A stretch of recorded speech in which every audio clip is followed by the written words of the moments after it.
welcome back to this episode of Just Another Year Chicago. My name is Nick Rohde, and happy opening week. It is Tuesday, September 7th. We took yesterday off, as many of you, for Labor Day. Great to have you back, and it is Bears opening week against the LA Rams. And what better way to start it than having a very special guest join us, Erik Kramer, legendary Bears quarterback, who owns the Bears record for most passing yards, touchdowns, and best touchdown-interception ratio in the modern NFL era and Chicago Bears history. We'll be learning more about his career, the magical 1995 season that he had, his thoughts on the team and Justin Fields.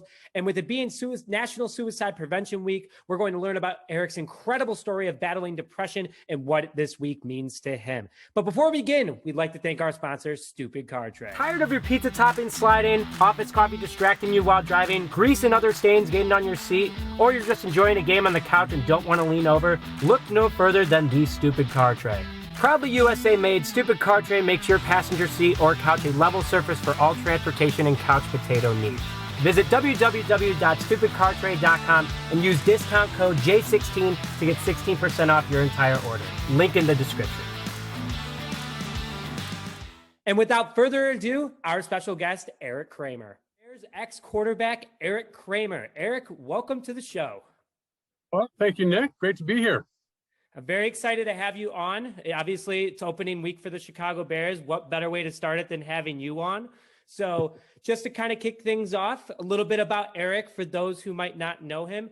Erik signed with the Atlanta Falcons in 1987 out of North Carolina State. He signed as a replacement player due to the NFL players' strike, which he played for the Falcons, the Lions, the Bears, and the San Diego Chargers to end his career. He also played in the CFL for the Calgary Stampeders. He played in 83 NFL games, a little over 15,000 passing yards, spending most of his time in Chicago, totaling 5 seasons. And Erik had the honor of being on the last Lions winning playoff team. So, Erik, thank you very much for joining today. But just to kind of start things off, it seems like you've played football all over North America, obviously in the NFL and the CFL. When you first signed with the Falcons out of college, what was that initial feeling becoming an NFL player? Was there excitement? Were you nervous? Did you go streaking in the streets? What did you do initially right when you signed your first contract? It was not streaking in the streets, but actually you missed a team in there. The first team I signed with out of college as an undrafted free agent was the Saints. Oh, is that right? It was, yeah. So I got cut there and then ended up back in school and then thinking I was going to finish up my degree, probably go into coaching or something. And then that's when the strike happened. So I had a few calls and ended up settling on the Falcons. And from there, it was kind of, even with that, it was still a little circuitous route. But it was fun because I was driving my little VW Bug that had a rusted out floorboard in the back that I got in college and walking across the parking lot, coming out of a meeting there was the head coach, Mary Campbell. I thought I was going to, like everyone else, turn in my playbook and then be on my merry way.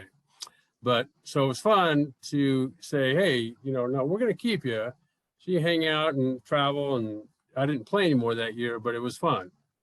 Definitely. Well, that's always a great way. And it was obviously a good opportunity for you to start your career. And then, so now just confirming, so you went from the Saints to the Falcons and then you went to the Lions. What was the experience? I went from the Saints to the Falcons. That was 87. 88 came around, and I was on their last cut with the Falcons. Then I went to the CFL. Then I went to Detroit. So what was the experience like going from the NFL to the CFL back to the NFL?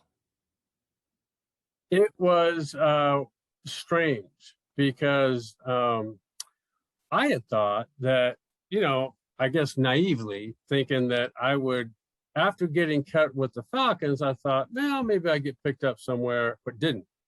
And then the only team that worked me out in college was the head coach with the Calgary Stampeders. I think he's passed away now, Larry Kramer. And so Larry was brothers with Bill Kramer, who at that time was the pro personnel director with the Saints. So I think there must have been maybe something exchanged in a phone call between the two of them. Maybe not. But so eventually, they called right away when I got cut. And I said, just let me hang out for at least a few weeks, which I did. So by that time, they only had about 5 or 6 games left in their season, because in the CFL, at least back then, they started the season earlier. So there was only 5 or 6 games left. So I played in those. And then, so that's kind of how that worked. That's awesome. So I think that the most exciting part of your career, from a biased standpoint, was your time with the Chicago Bears, starting back in '94, going through '98. You had the best season stat-wise from any Bears quarterback, with 3,823 passing yards, 29 touchdowns, and 10 interceptions. And you were the closest quarterback to hitting 4,000 yards in the 16-game era. Obviously, the Bears are now in the NFL has switched to a 17-game schedule this upcoming season. So in regards to that success that you experienced back in 1995, what was so special about the team, the coaching, the games? What made 1995 so special? Well, I think the team itself was kind of cut in the mold a little bit of the Cowboys. So I don't know what kind of passing game they had, but I think it was pretty similar, because the two coaches at that time was with the Cowboys, Norv Turner, and then his brother Ron with the Bears. And so what we ran was the West Coast passing game, as it turned out, with a powered kind of the Cowboys running game. And so we had a bunch of good offensive linemen, at least run blocking wise, and we had a good running game, because that was Rashawn Salaam's rookie year. And I think he ran for over 1,000 yards. And so we had a good play action game. And then I think I've probably started to figure out, because I came from the Detroit, and it was just the run and shoot pretty much the whole time I was there. And then, so protection wise, everything was something I'd never seen before in terms of blitz reads and hot adjustments and side adjustments, and kind of throughout the whole passing game, there was a lot to learn there. So it kind of took, at least me, a while to figure things out. And I think that's what happened. So it was kind of the first year all of that did come together. And unfortunately, that season itself offensively was really good, but then injuries the following year, and Jeff Graham not coming back, and all that sort of started to build up into what that ultimately didn't turn into, unfortunately. Well, I mean, it's still crazy to think every single time that we watch, Fox or CBS or anyone that has the game on, your name is the first one to pop up in regards to the Bears quarterback discussion. So thanks for sharing that, and kind of want to go through the rest of the quarterback history since your time in the future for the quarterback situation with the Chicago Bears with Andy Dalton and Justin Fields. So again, since your 1995 season, no one's come closer to 4,000 passing yards in a season. There was Jay Cutler, who got the closest besides you. He did it a few times, but never was able to get past your 3,823 passing yard total. So the Bears and the Jets were the only two teams to ever not have a 4,000 yard passer during the 16-game era.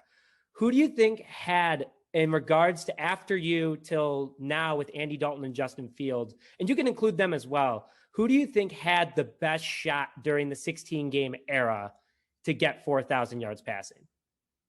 That had played with the Bears? I don't know. That's, I don't know, because I don't know all the offenses that they all played in.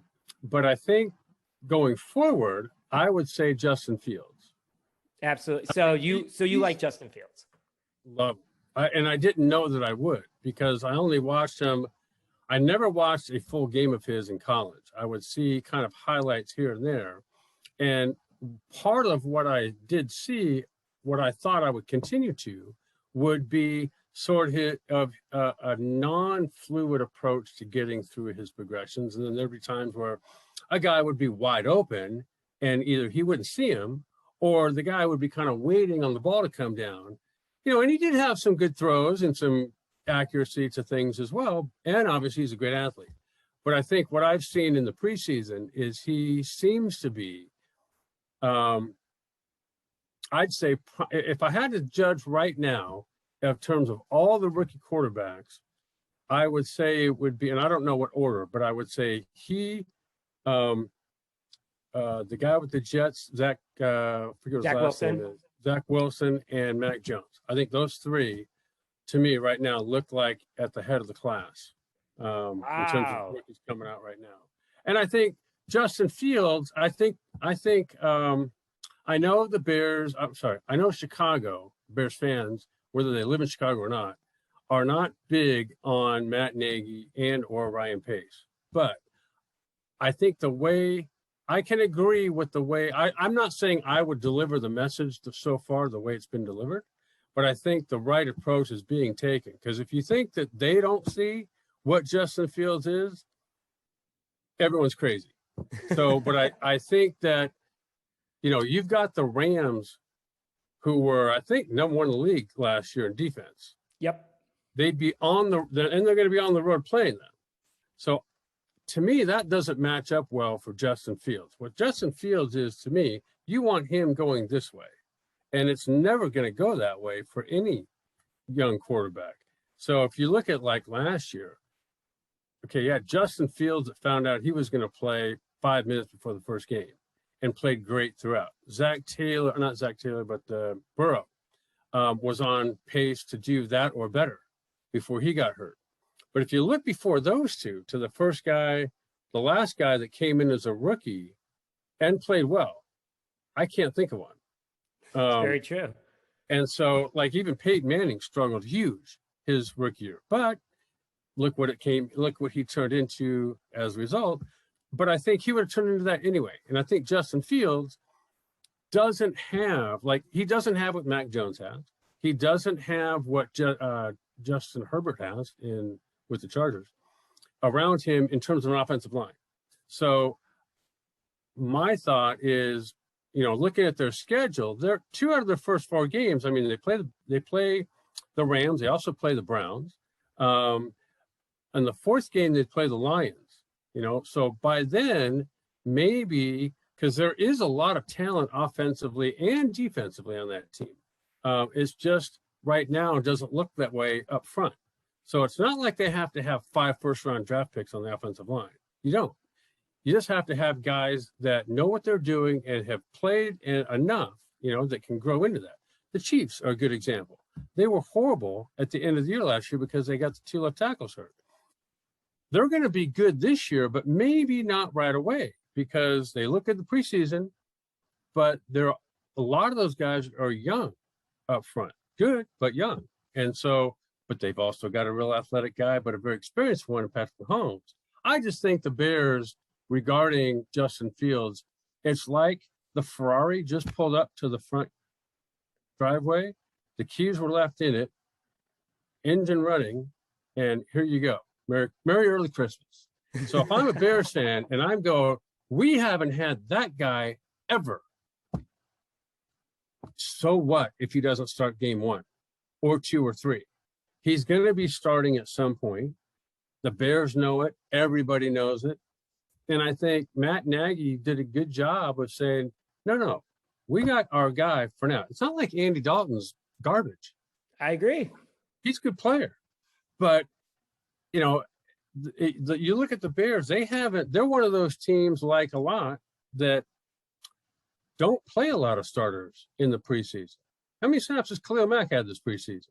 Or David Montgomery or Allen Robinson or, little to none. So a lot of teams are like that. And I just think that the Bears, if you look at their entire roster, they're not going to, they're aging a little bit defensively, but they're replacing guys too. And I think offensively, you got David Montgomery coming into his own, Allen Robinson's at the top of the class, receiver-wise. Cole Kmet, I think, is going to rise up a bunch this year. Mooney and others. So I think let Justin Fields mature and grow into this job, and it's going to be hard for Matt Nagy to go, you know what, Justin, if you go out there in the first game, you go 0 for 10, we're cool with it. And if you go 3 for 15, we're good with that too.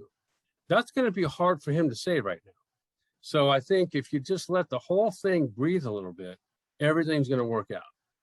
I could not agree more with you. I know that, London and I we agree with you 100%.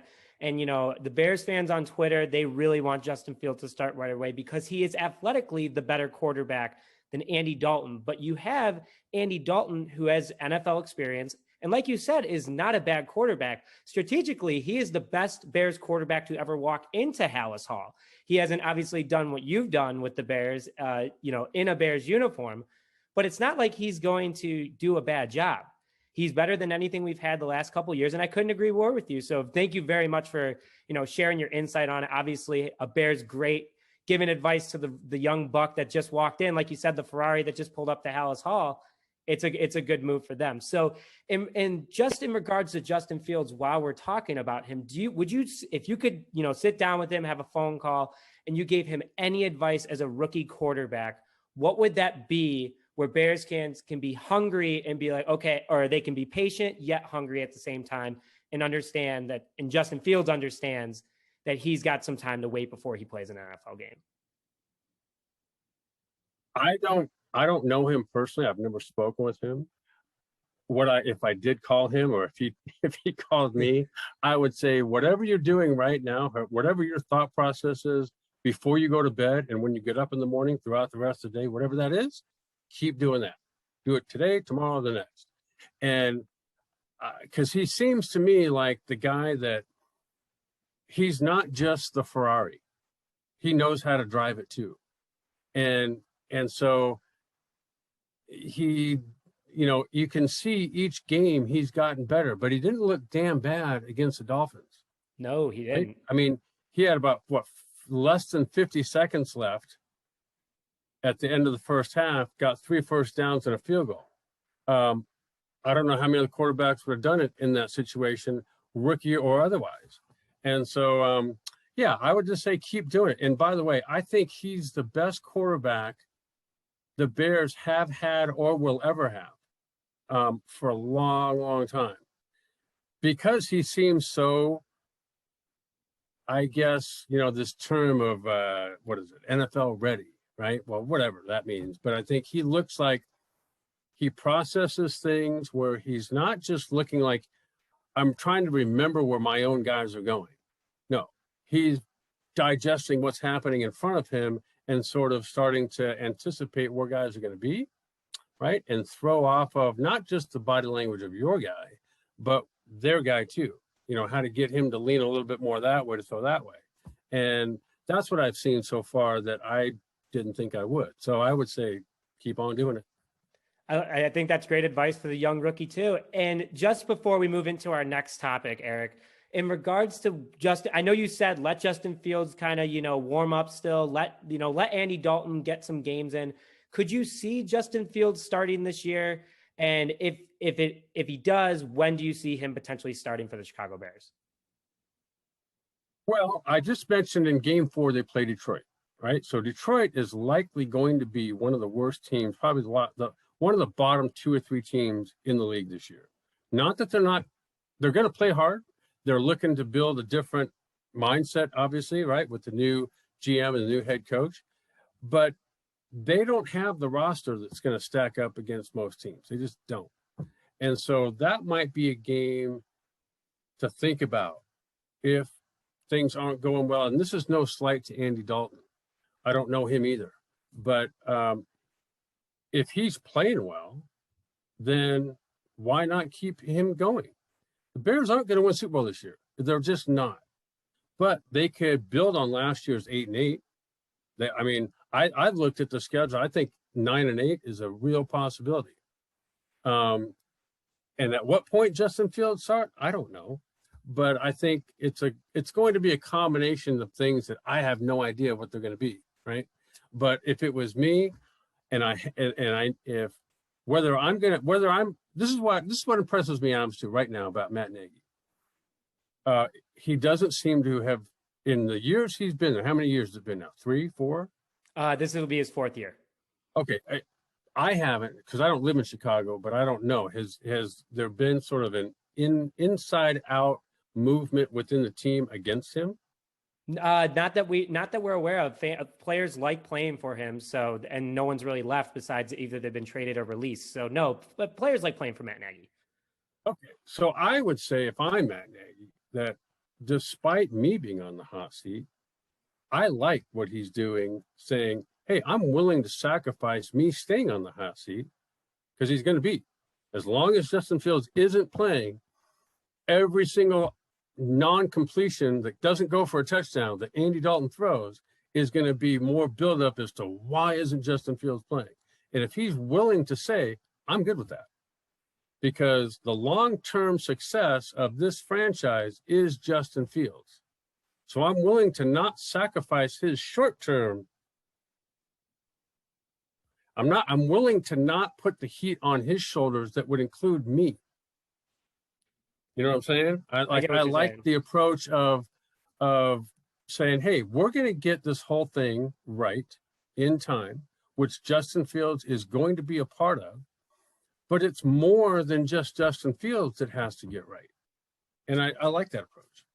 Absolutely. And I agree. And thank you again for sharing that, Eric. I know obviously it's a cool subject to hear from, the best of the best in a Bears uniform, talking about seeing, the best of the best for the Bears quarterback future. To Erik Kramer for coming on to this past episode of Just Another Year Chicago. We have 2 more episodes with Erik talking more about his life. You definitely do not want to miss it. I talked about it in the beginning, and we have a lot to talk about with Erik. So please stay tuned for this Saturday, September 10th, as both episodes will be uploaded. But thank you very much for joining this episode of Just Another Year Chicago.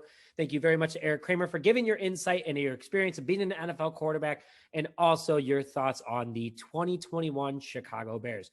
Stay tuned for more, as we will be back tomorrow with Tony. Tony might be joining us, and I talk about the most improved players on the Chicago Bears roster this upcoming season and the breakout player of the year. So stay tuned for that. But thank you very much for joining this episode of Just Another Year Chicago. My name is Nick Brody, and we will see you.